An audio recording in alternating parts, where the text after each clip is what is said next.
Another day, another basketball stories na naman ang pagkukwentuhan natin.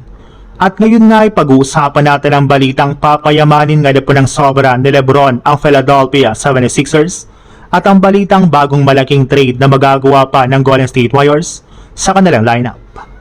Mukhang hindi lang naman nga po competitiveness ng Philadelphia 76ers sa NBA ang binago ni Lebron sa pagpunta nga po nito sa kanilang team, dahil pati na rin naman ang presyo ng kanilang tickets ay umakyat ng todo. Ayon nga po sa nalabas na balita, siyam nga po sa 10 pinakamahal na NBA games ngayong season ay paglalaroan ng Sixers. At mas nakakagulat pa nga po nung nakarang season ay nagkaroon sila ng 0 games na nasa top 10. Kaya marami na nga po nagsasabi na ito na nga po ang tinatawag na Lebron effect sa kanilang kupunan. Bago pa man nga po magsimula ang regular season, nakita na nga po ang malaking pagtaas ng demand para sa preseason home debut ni Lebron sa Philadelphia laban sa Boston Celtics.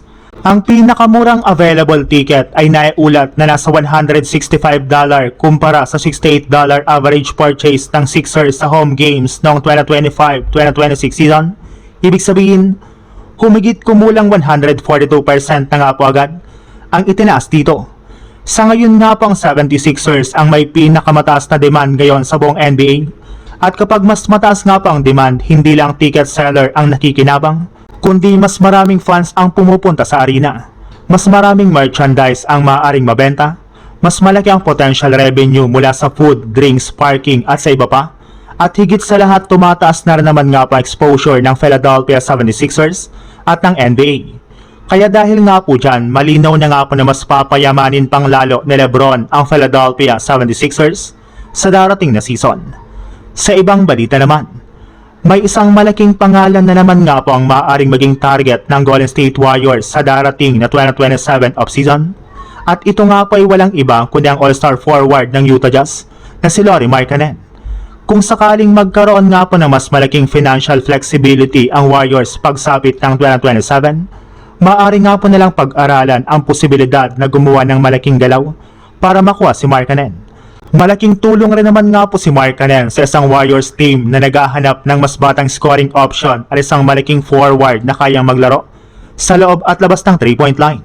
Si Markkanen nga po ay may haba, shooting at scoring ability na maaaring maging magandang kombinasyon sa sistema ng Warriors. At higit sa lahat, maaari nga po siyang maging isang pangunahing offensive weapon kasama ang mga natitirang veterano at batang talento ng Warriors.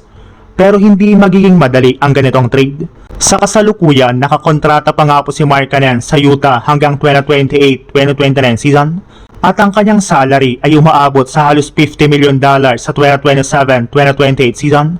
Ibig sabihin, kahit magkaroon ng malaking cap space ang Golden State, hindi ibig sabihin ito na maaari na nga po nalang basta papermahin si Markkanen bilang free agent.